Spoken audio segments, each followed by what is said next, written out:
Hello students, welcome back to my YouTube channel smart study coach. चलिए हम लोग शुरू करेंगे परावैद्युत का ध्रुवण के बारे में। ठीक है, जिसका हम लोग चित्र बना चुके थे। ठीक है, शायद आप लोग भी बनाए थे इसको। हाँ, तो परावैद्युत के ध्रुवण के बारे में हम लोग क्या करेंगे, समझेंगे। चलिए देखते हैं। लिखिए इसमें थोड़ा बहुत तो समझना शुरू करें। लिखिए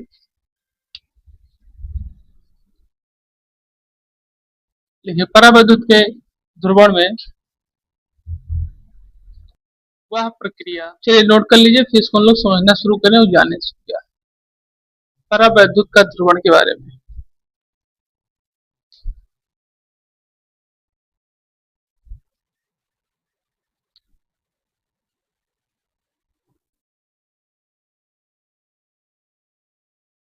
हम लोग समझेंगे परावैद्युत ध्रुवण के बारे में, यानी कि इसको बताया जाता है एक तरीके से पोलराइजेशन ऑफ डाइलेक्ट्रिक। ठीक है, ये एक ऐसी व्यवस्था है, इसके आपने चित्र को देखा है। ठीक, हमने बनवाया था इसको।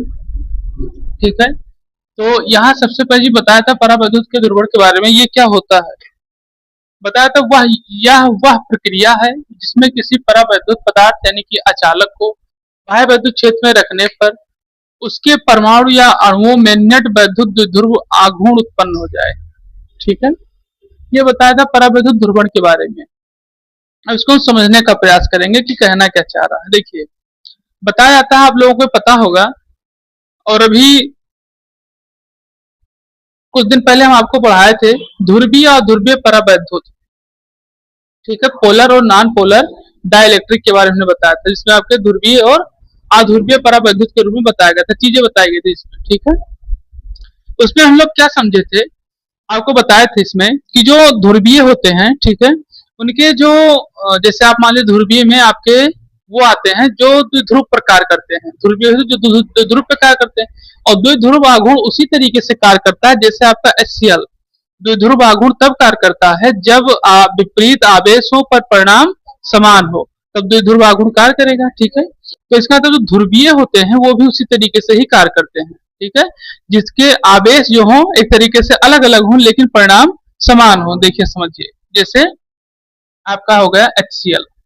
ठीक है, HCl पे अगर देखा जाए तो हाइड्रोजन और क्लोरीन के जो आवेश हैं वो क्या है, अलग अलग हैं। ठीक है, लेकिन इनके जो परिणाम है क्या है, समान है। ठीक है तो इस तरीके से बताया इसके बारे में। अब ये कहना क्या चाह रहा है, जो ये डिफिनेशन है, ये बताना ये चाह रहा है कि जब हम कोई परावैद्युत पदार्थ लेते हैं, जैसे मान लीजिए कि कोई हमने क्या लिया है, परावैद्युत पदार्थ। और परावैद्युत पदार्थ आप जानते हैं कि ऐसे पदार्थ होते हैं जो एक तरीके से जिसके अंदर विद्युत की जाने या इलेक्ट्रॉन प्रवेश करने की क्षमता नगण्य के बराबर होती है, यानी कि ना के बराबर होती है। ठीक है, ऐसे पदार्थ होते हैं जैसे आपके कागज। ठीक है, ये सब चीजें हो गई जो परावैद्युत पदार्थ के रूप में आती है। ठीक, रबड़ हो गया। अब यहाँ बताया जा रहा है कि अगर परावैद्युत पदार्थ कोई है और उसके बाह्य क्षेत्र में, देखिए जैसे मान लीजिए कि कोई परावैद्युत पदार्थ है, जैसे हम ये कहें,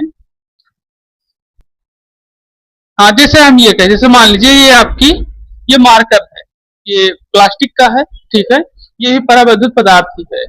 ठीक, अब अगर इसके बाह्य क्षेत्र, यानी कि इसके बाह्य क्षेत्र पर, इसके क्षेत्र पर, आंतरिक क्षेत्र पर नहीं, इसके बाह्य क्षेत्र जो बाहर बाहर है, ठीक है, इसके बाह्य क्षेत्र पर, ठीक है, अगर हम इसको परावैद्युत क्षेत्र में रख दें, उठाकर किसी वैद्युत क्षेत्र में उठाकर रख दें, किसको, इसके बाह्य क्षेत्र को, मतलब कि बाहर वाले क्षेत्र को अगर हम किसी वैद्युत क्षेत्र में रख देते हैं, परावैद्युत पदार्थ को, परावैद्युत पदार्थ के बाह्य क्षेत्र को किसी वैद्युत क्षेत्र में रख देते हैं अगर, ठीक है, तो जो व्यवस्था हमने आपको बताई थी कि HCl में आपने एक चित्र बनाया होगा इस तरीके से, जिसमें प्लस इधर और माइनस इधर रहता था। ठीक है, बनाए होंगे। तो यहाँ पर इस तरीके की जब व्यवस्था बनने लगती है तो उसके अंदर कुछ मात्रा में प्लस और माइनस का पोलराइजेशन शुरू हो जाता है, यानी कि ध्रुवण शुरू हो जाता है। ध्रुवण की मतलब कि उसमें जो एक तरीके से परावैद्युत पदार्थ है उसमें भी इलेक्ट्रॉन की संभावना बढ़ने लगती है। यहाँ यही चीज बताया जा रहा है कि जब किसी परावैद्युत पदार्थ या अचालक को बाह्य वैद्युत क्षेत्र में रखने पर उसके अणुओं या परमाणुओं में नेट वैद्युत क्षेत्र आघूर्ण उत्पन्न हो जाए। ठीक है, यानी कि कुछ कुछ मात्रा में क्या हो, वैद्युत द्विध्रुव आघूर्ण उत्पन्न हो जाए। अब वैद्युत द्विध्रुव आघूर्ण क्या होता है? वैद्युत द्विध्रुव आघूर्ण जो एक तरीके से बताया जाता है, या वैद्युत द्विध्रुव जो बताया जाता है, वो एक तरीके से वही है जो द्विध्रुव आघूर्ण एक तरीके से बताया था आपको, जिसमें एक पॉजिटिव और नेगेटिव चार्ज क्या हो, अलग अलग हो, पर परिणाम एक ही हो, समान हो। तो उसी तरीके से यहाँ बताया जाए कि जो यहाँ नेट वैद्युत द्विध्रुव आघूर्ण उत्पन्न हो जाए, ठीक है, तो वहां जब इस तरीके की व्यवस्था हो जाती है, वही आपका परावैद्युत ध्रुवण कहलाता है। और आपको यहाँ कुछ चीजें दी भी गई हैं, जो आपका ये वेक्टर नॉट के रूप में जो इसको दिया, ये आपका बाह्य विद्युत क्षेत्र बताता है, ठीक है। और ईपी जो है इसके आंतरिक विद्युत क्षेत्र को बताता है, और साथ साथ E equal to E minus इसके रूप में क्या होता है, आपका विद्युत क्षेत्र निकल कर आता है, जो पूरा विद्युत क्षेत्र है कि कितनी मात्रा में उसके बाह्य पृष्ठ पर विद्युत क्षेत्र फैला हुआ है, ठीक है। तो ये हमें इसके मतलब माइनस करने से निकल के आता है कि आंतरिक क्षेत्र में कितना विद्युत क्षेत्र है और बाह्य परत पर कितना। चलिए, तो हम लोग समझेंगे परावैद्युत भंजन के बारे में, ठीक है, और साथ ही साथ सामर्थ्य के बारे में क्या होता है, ठीक। देखिए, अब इसको अगर हम लिखा के आपको समझाएं तो काफी बड़ा है, तो इसको हम अपनी भाषा में लिखा रहे हैं। चलिए लिखिए,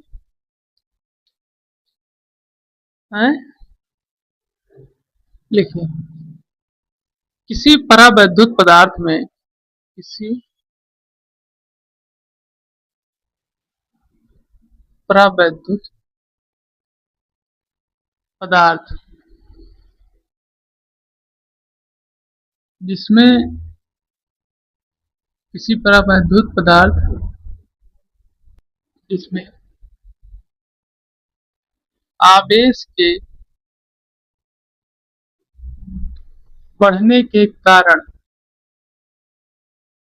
बढ़ने के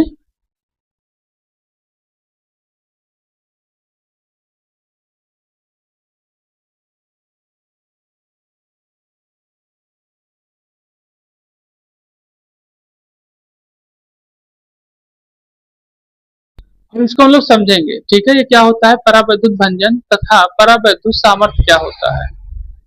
देखिए, इसमें बताया जाता है, पहले इसको समझेंगे, किसी परावैद्युत पदार्थ जिसमें आवेश के ज्यादा होने के कारण उसमें आयनों की संख्या परिवर्तित होने लगे, इस प्रक्रिया को परावैद्युत भंजन कहते हैं। और इसी प्रक्रिया को जब आगे बढ़ाया जाए कि किसी जब मतलब विद्युत क्षेत्र की प्रबलता का वह उच्चतम मान है जिससे वह पदार्थ भंजन हुए बिना ही सहन कर सके, वही आपका परावैद्युत सामर्थ्य कहलाता है, ठीक है।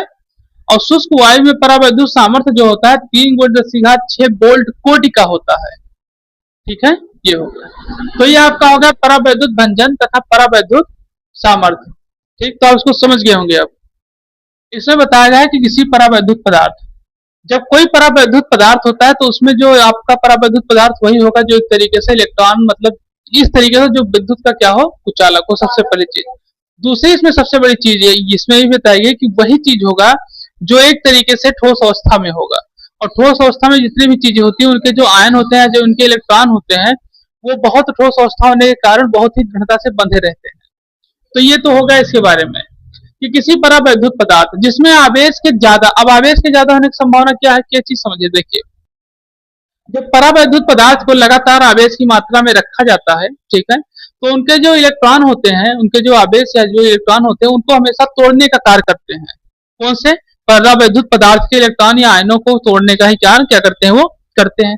फिर धीरे धीरे प्रक्रिया जब बढ़ने लगती है आगे चलकर, ठीक है, तो परावैद्युत पदार्थ के जो वो होते हैं आयनों की संख्या जो होती है, प्लस और माइनस नेगेटिव और पॉजिटिव चार्ज जो होते हैं उनपे, ठीक है, उनमें भी परिवर्तन होना शुरू हो जाता है, ठीक है। ये प्रक्रिया काफी लंबी होती है, काफी दिनों तक मतलब एक तरीके से उन्हीं के संपर्क में वो रहा ही करते हैं, ठीक। तो जिसमें होता है कि अगर कहीं आवेश ज्यादा हो जाए, मान लीजिए, ठीक है, कहीं अगर आवेश क्या हो जाए, ज्यादा हो जाए, तो उसमें इलेक्ट्रॉन जो होते हैं, कौन से इलेक्ट्रॉन, जो आवेश मतलब जो तार पे हैं, तो जो उनके परावैद्युत पदार्थ के जो उनपे लगातार इलेक्ट्रॉन आदान प्रदान मतलब साथ में जो एक साथ ही गुजर रहे हैं, ऐसे कहे जो उसी के साथ में क्या हो रहे हैं, वो भी गुजर रहे हैं, तो वहां पर जो आवेश होंगे या वहां पर जो आयनों की संख्या होगी जिस तरीके से, जिस आकृति में, ठीक है, तो उनको हमेशा क्या करेगा, एक तरीके से ध्रुवण करने का कार्य करता है, क्या करने का कार्य करता है, ध्रुवण करने, यानी एक तरीके से पोलराइज करने का कार्य करता है कि अगर हम निगेटिव हैं, ठीक है, तो इनके जो पॉजिटिव है उनको अपने साथ लेकर चले, तो जब पॉजिटिव अपने साथ चले तो उनके साथ जो निगेटिव है वो चलता है, तो ये प्रक्रिया जो है लगातार एक तरीके से चलती रहती है। तो जो प्रक्रिया लगातार चलती रहती है तो जो आपके परावैद्युत पदार्थ है उससे भी इलेक्ट्रॉन क्या होते रहते हैं, गमन करते रहते हैं, उससे भी इलेक्ट्रॉन आगे पीछे चलने लगते हैं उसमें भी, लेकिन ये प्रक्रिया वो लंबी नहीं हो पाती, ध्यान रखिएगा, ये प्रक्रिया बहुत लंबी से मान लिया कोई बड़ा कोई है वस्तु, छोटी वस्तु जैसे आपने को हम दिखाए थे, इंसुलेटर आपने देखा था, विद्युत रोधी आपने देखा था जो खंभे में लगे रहते हैं छोटे छोटे, ठीक है, वो बहुत लंबे समय के बाद फट जाते हैं, आपने देखा होगा इसके बारे में, क्योंकि देखेंगे से फट के से लटके रहते हैं, जब जिसमें आवेश ज्यादा होने के कारण उसमें आयनों की संख्या परिवर्तित होने लगती है, तो आयनों की संख्या जो परिवर्तित हो रही है उसका सबसे बड़ा रीजन यही इलेक्ट्रॉन है, क्योंकि वो खुद पे निगेटिव रहते हैं और उसके पॉजिटिव को लेते हैं, फिर वो पॉजिटिव निगेटिव के साथ एक श्रृंखला बनाते हुए क्या होते हैं, इस प्रक्रिया को आगे बढ़ाते रहते हैं, और यही प्रक्रिया आगे बढ़कर क्या करती है, वैद्युत परावैद्युत भंजन का निर्माण करती है। और कभी कभी जो है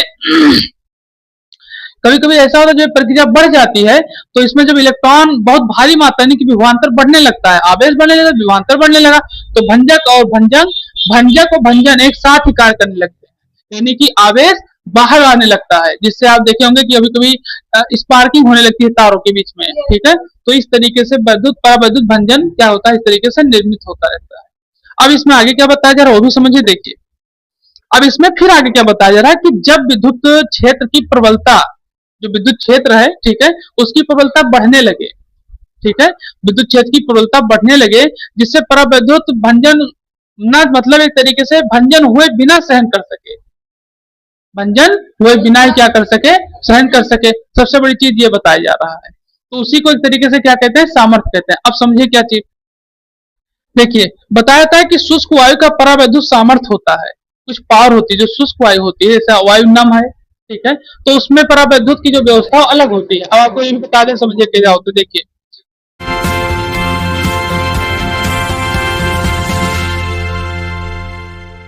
चैनल को लाइक करें, शेयर करें, सब्सक्राइब करें, कमेंट करें और फॉलो करें।